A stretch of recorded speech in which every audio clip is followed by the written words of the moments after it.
Good morning, all of you. In last lecture, we discussed about the carminatives and gastrointestinal regulators. In that, we seen various drugs. Now, next point we'll have to discuss is astringents. What is astringent? Astringents are the substances which cause contraction of organic tissue and muscular living fibers. They are capable of arresting hemorrhage and reducing secretions of the mucous membrane of the stomach of or intestine by precipitating the proteins. Okay. Astringents are nothing but the protein precipitant. Okay. Astringents precipitate the protein, reduce the secretion of the mucous membrane of stomach and intestine. Stomach और intestine में जो भी mucus secretion होता है जो भी secretions होते हैं म्यूकस मेम्ब्रेन से उसको रिड्यूस करने में एस्ट्रिंजेंट हेल्प करते हैं. देन ह्यूमरेज जो होता है उसमें वो कॉज करने में भी एस्ट्रिंजेंट्स हेल्पफुल है. ह्यूमरेज कॉज करने में एस्ट्रिंजेंट हेल्पफुल है. देन एस्ट्रिंजेंट्स जो है वो ऑर्गेनिक टिश्यू और मस्कुलर लिविंग फाइबर्स जो होते हैं उनको कॉन्ट्रैक्ट करते हैं. ठीक है. और जो भी प्रोटीन्स होते हैं वहाँ पे उनको प्रेसिपिटेट करते हैं. Astringent have low permeability astringent have low penetrability and only the surface of the cell is affected, but they exert the astringent effect in high dilution. astringents जो होते हैं उनकी जो penetrability होती है ओके पेनेट्रेट होने की जो पावर होती है वो सरफेस जो है लो होती है. जो परमेबिलिटी होती है उनकी पेनेट्रेबिलिटी होती है वो लो होती है. Only the surface of the cell is affected means जो सेल का जो भी सरफेस होता है उतना ही उनसे अफेक्ट होता है. वो पेनेट्रेट नहीं होते. ठीक है. सेल के अंदर नहीं जाते. But they exert the astringent effect in high dilution. लेकिन अगर हम उनको ज़्यादा डायल्यूट करते हैं तो हाई डायल्यूशंस पर वो क्या देते हैं तो हमें एस्ट्रिंजेंट इफेक्ट देते हैं. मीन्स सेल के बाहर के जो भी प्रोटीन्स होंगे वो क्या हो जाएंगे श्रिंक हो जाएंगे. वो प्रेसिपिटेट हो जाएंगे. ओके. तो ऐसे इफेक्ट एस्ट्रिंजेंट के हैं. एस्ट्रिंजेंट को जो भी पेनेट्रेबिलिटी होती है पेनेट्रेट होने की जो पावर होती है वो लो होती है. और जो सरफेस का जो सेल का जो भी सरफेस होता है वहाँ के जो प्रोटीन्स है उनको वो हाई डायल्यूशंस पे अफेक्ट कर सकता है. एस्ट्रिंजेंट इफेक्ट उस पर दिखा सकता है. The astringent are used as a septic and anti diarrheal agent. Okay. Astringents क्या है तो septic and anti diarrheal agents है. नेचुरल एस्ट्रिंजेंट्स में बी वेजिटेबल और मिनरल ओरिजिन. जो भी नेचुरल एस्ट्रिंजेंट्स होते हैं वो कहाँ से मिलते हैं हमें तो वेजिटेबल एंड मिनरल ओरिजिन से हमें एस्ट्रिंजेंट्स मिलते हैं.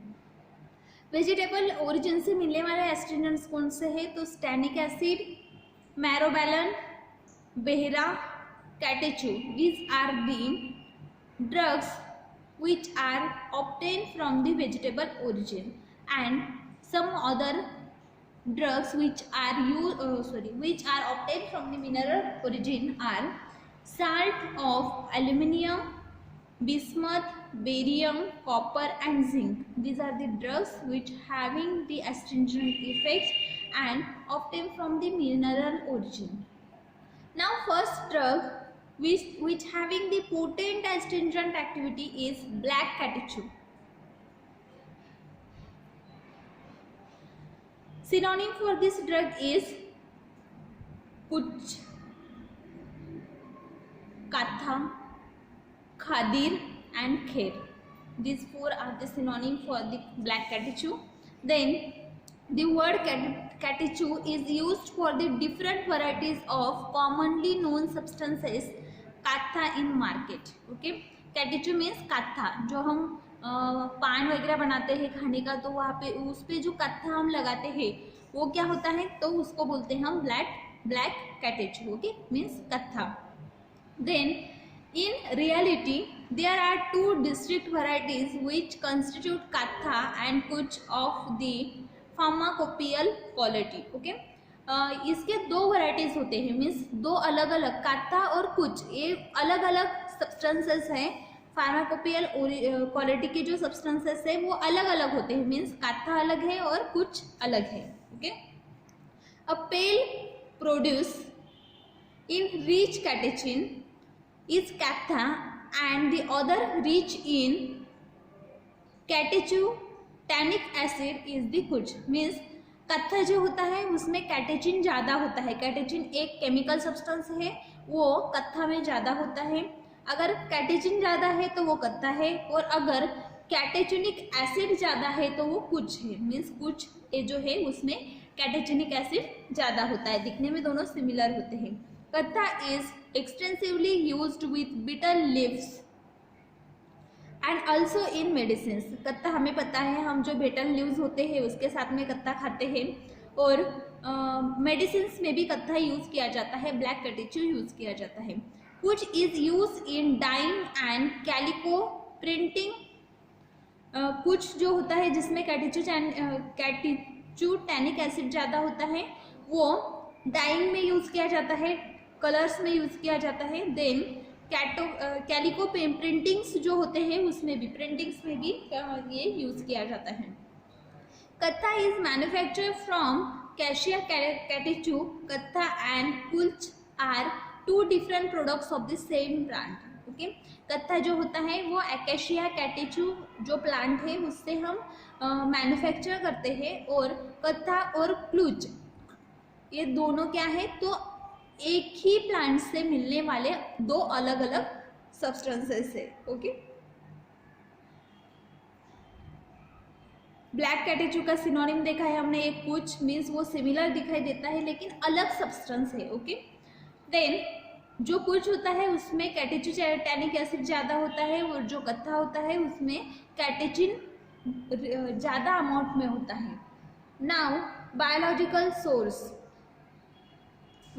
source of black catechu. It consists of dried aqueous extract of heartwood of the plant Acacia catechu while belonging to family Leguminosae। ये जो है ब्लैक कैटेचू मीन्स कत्था जो है वो aqueous extract of the heartwood of the plant है। Heartwood means जो भी इनर साइड होती है, वुड जो है, वुड की जो लेयर्स होती है उसमें से जो इनर लेयर है, इनर मोस्ट लेयर जो है उसको बोलोगे आप हार्टवुड, ओके। तो इनर मोस्ट लेयर जो है वुड की, उससे हम इसको एक्सट्रैक्ट करते हैं, और ये क्या है, dried aqueous extract of the acacia catechu. Acacia catechu नाम का जो प्लांट है लेग्यूमिनोसी फैमिली का, उससे हम इसको एक्सट्रैक्ट करते हैं innermost layer of the wood से, हार्टवुड से, okay. Then method of preparation of katha. कत्था हम कैसे प्रिपेयर करते हैं। Katha is prepared in almost all parts of India, ठीक है। कत्था इंडिया के हर एक पार्ट में प्रिपेयर किया जाता है। Then it is generally manufacture from November to February, means इसका जो मैन्युफैक्चरिंग होता है जनरली नवंबर टू फरवरी में ज़्यादा अमाउंट में होता है। The process consist of filling the tree and cutting twigs into small pieces। Process क्या है इसकी, तो जो भी ट्री होते हैं उसको हम, उसके जो ट्विग्स होते हैं, ब्रांचेस जो होती है उसको हम कट करते हैं, और कट करने के बाद में जो ट्विग्स होते हैं उनको कट करने के बाद में उसको स्मॉल पीसेस में और हम उसको कट करते हैं, फर्दर कटिंग करते हैं उसकी स्मॉल पीसेस में, ठीक है। Then heartwood of the plant is sold out and made into chips, okay. Then उसके जो बीच का लेयर होता है उसको हम निकालते हैं, मीन्स जो भी ट्विंग्स हैं, मीन्स जो भी ब्रांचेस है उसको कट करते हैं। कट करने के बाद में उसके जो ट्विंग्स है उसको स्मॉल पीसेस में हम कट कर लेते हैं, छोटे छोटे पीस कर लेते हैं उसके। फिर बाद में जो छोटे पीसेस है उसमें से हम जो बीच की inner most layer of the would है, हार्टवुड जो है, उसको निकालते हैं।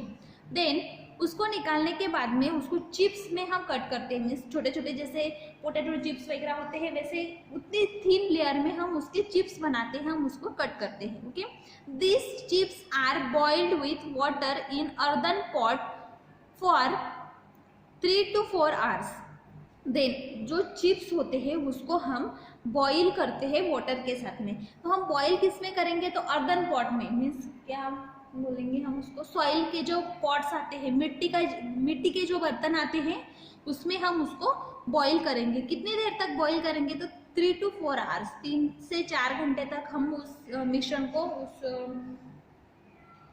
मिक्सचर को बॉईल करेंगे। बॉईल होने के बाद में decoction is taken out, the process of extraction is repeated several times. Okay, then जो डिकॉक्शन होता है मीन्स जो भी ड्रग है उस प्लांट में वो सब क्या हो जाएगा, वाटर जो है उसमें आ जाएगा, मीन्स वो डिकॉक्शन हो रहा है। फिर हम उसको निकाल लेंगे 3-4 घंटे के बाद में, फिर से हम उसको डिकॉक्शन के लिए रखेंगे, मीन्स वही चिप्स हम फिर से अलग वाटर में बॉईल करेंगे। ठीक है, तो ऐसा हम सेवरल टाइम्स करेंगे, रिपीटेड करेंगे। क्यों, क्योंकि एक बार करने से जो ड्रग आ गया है वो और हम उसको जब फर्दर बॉईल करेंगे तो दूसरा जो वाटर है उसमें जो बचा कुचा ड्रग होगा वो भी आ जाएगा।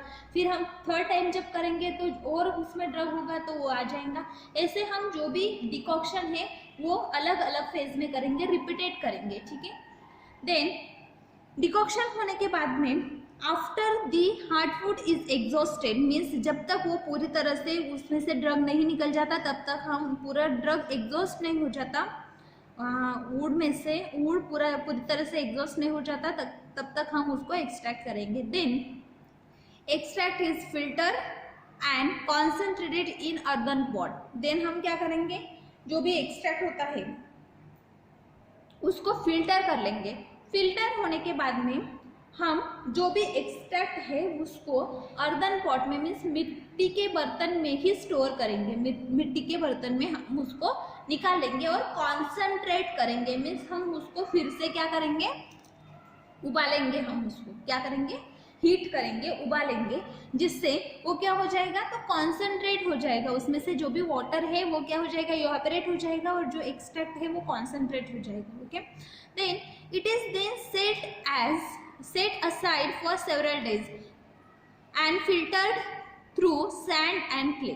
ओके, कॉन्सेंट्रेट होने के बाद में हम उसको क्या करेंगे, तो हम उसको सेट होने देंगे for several days, 10 to 15 days तक या फिर 3 से 4 दिन तक हम क्या करेंगे, उसको ऐसे ही पड़ा रहने देंगे। फिर बाद में हम उसको क्या करेंगे, तो हम उसको फिल्टर करेंगे। लेकिन फिल्टर करते टाइम हम उसको किससे फिल्टर करेंगे, तो अभी हम फिल्टर पेपर नहीं यूज़ करने वाले, तो हम क्या करेंगे, सैंड जो होती है, रेती हमें पता है, सैंड और क्ले, इससे हम उसको सैंड एंड क्ले जो होता है इसका जो मिक्सचर होता है उसमें से हम उसको पास करेंगे। Okay, then the soluble tannins percolate through bed and katha remains behind. Okay, then जो भी सोल्यूबल टैनिन्स होंगे वो परकोलेट हो जाएंगे और उसमें से जो भी इम्प्योरिटीज होगी वो भी निकल जाएगी और बाद में जो भी एक्सट्रैक्ट हमें मिलेगा या फिर जो भी सॉल्यूशन हमें मिलेगा वो होगा हमारा प्योर कत्था। Okay, then it is then pass into blocks, cut small tablets and dried in shade. Okay, फिर हम क्या करेंगे, उसको हम ब्लॉक में रख देंगे, मीन्स एक बर्तन में हम उसको रख देंगे, फ्लैट सरफेस के बर्तन में, ट्रे में रखेंगे और फिर उसको हम ठंडा होने देंगे, उसको कूल होने देंगे। फिर वो क्या हो जाएगा, तो वो पूरी तरह से जम जाएगा। तो जमने के बाद में हम उसको क्या करेंगे, तो छोटे छोटे पीसेस में, टैबलेट लाइक पीसेस में हम उसको कट कर लेंगे और ड्राई होने देंगे शेड में। ठीक है, सन ड्राई नहीं करेंगे, शेड में ड्राई होने देंगे। At present, stainless steel vessels are used for the manufacture of caoutchouc, which is lighter in color. Okay, ये जो है ये क्या किया है इन्होंने, तो पहले तो हमें प्रोसीजर यही बताई है कि जो भी बर्तन होते हैं या फिर जो भी पॉट्स यूज़ किए जाते हैं कत्था बनाने के लिए वो कैसे होने चाहिए, तो मिट्टी के बने हुए होने चाहिए। अगर मिट्टी के पॉट होते हैं तो जो कलर होता है वो अच्छे से ब्राउन और ब्लैक दिखाई देता है। लेकिन अभी जो है, अभी हम मिट्टी के बर्तन यूज़ नहीं करते तो हम क्या यूज़ करते हैं, तो स्टेनलेस स्टील के बर्तन यूज़ करते हैं। तो अगर हम वेसल स्टेनलेस स्टील का लेते हैं तो जो कैटेचू या फिर जो भी कत्था मैन्युफैक्चर होगा उसका जो कलर होगा वो थोड़ा लाइट होगा, ठीक है। स्टेनलेस स्टील के बर्तन अगर हम यूज़ करते हैं तो जो कत्था होता है उसका कलर लाइट हो जाता है।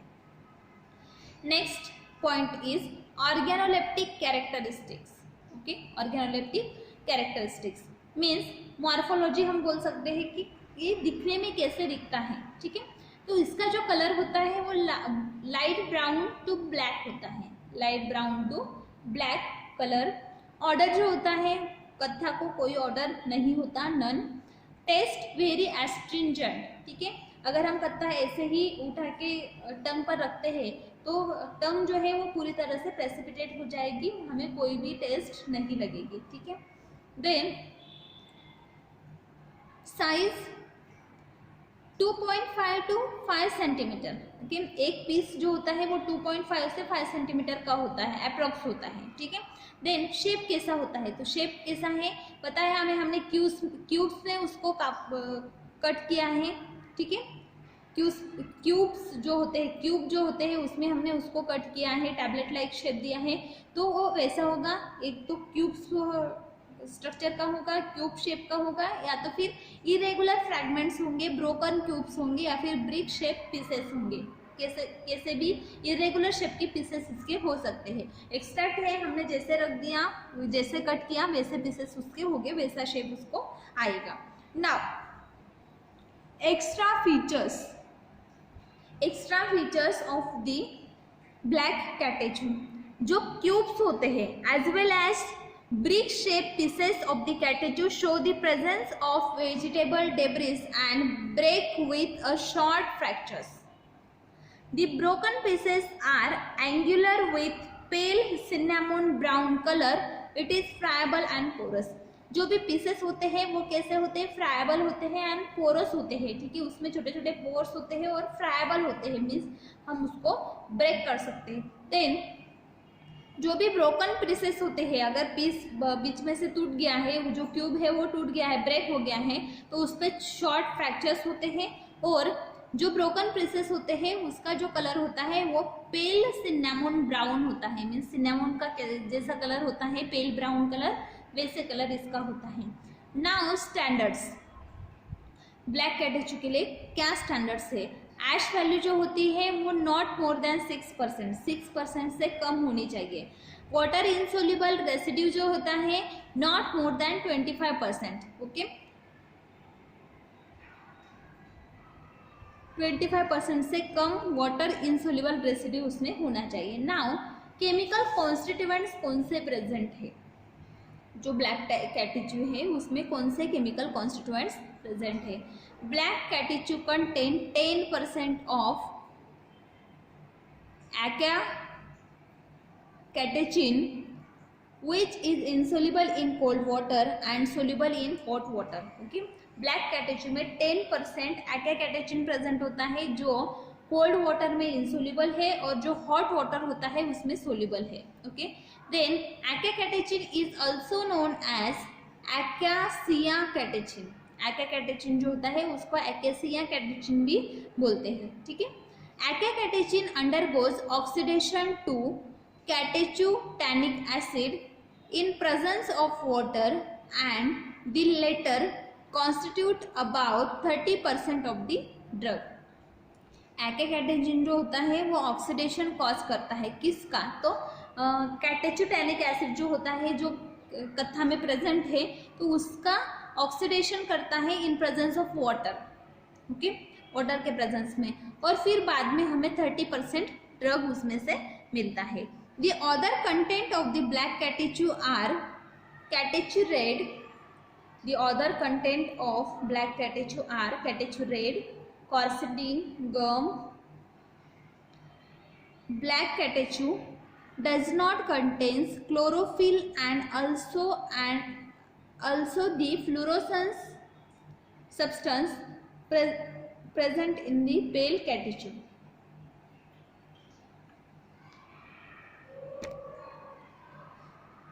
अदर कौन से सब्सटेंस इसमें प्रेजेंट है अदर देन एकेकैटेचिन और एकेशिया कैटेचिन? तो एकेशिया कैटेचिन के अलावा इसमें कैटेचिव टैनिक एसिड प्रेजेंट है, देन कॉर्सेटिन प्रेजेंट है, गम प्रेजेंट है, और ये ब्लैक कैटेचिव जो होता है उसमें क्लोरोफिल और फ्लोरोसेंट सब्सटेंसेस प्रेजेंट नहीं होते जो पेल कैटेचिव में होते हैं, ठीक है। मीन्स कत्था में ये सब्सटेंसेस नहीं होते, क्लोरोफिल नहीं होता, फ्लोरोसेंट सब्सटेंसेस नहीं होते, ठीक है। कैटेचिन एंड कैटेकॉल इसमें प्रेजेंट होता है, ओके। देन नेक्स्ट आता है identification of the black catechu, identification test of the black catechu with ferric chloride solution it gives the bluish black color।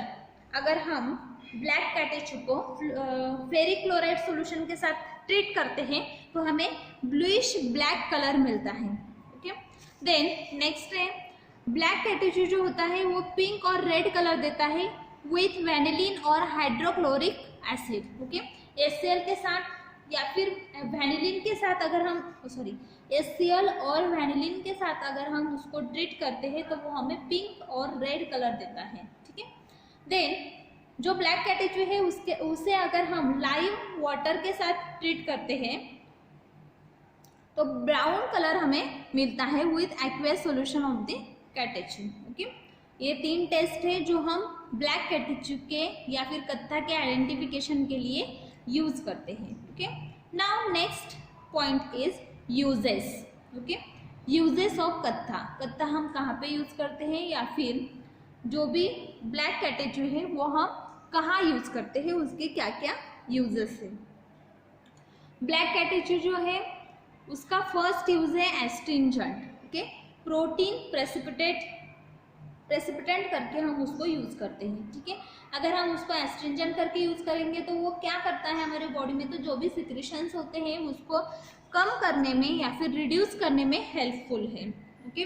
Then next है for cooling and digestive purpose, हम उसको पान में खाते हैं। क्यों खाते हैं पान में, और पान हम कब खाते हैं, खाना खाने के बाद में हम पान खाते हैं तो डाइजेशन जो होता है हमारा, पान खाने के बाद में हमारा डाइजेशन अच्छा होता है क्योंकि उसमें कत्था होता है, कत्था डाइजेशन के लिए अच्छा होता है, डाइजेस्टिव पर्पज के लिए अच्छा है, ठीक है। Cooling and digestive purpose, it is used for relaxed condition of throat, mouth and gum and cough and diarrhoea, ठीक है।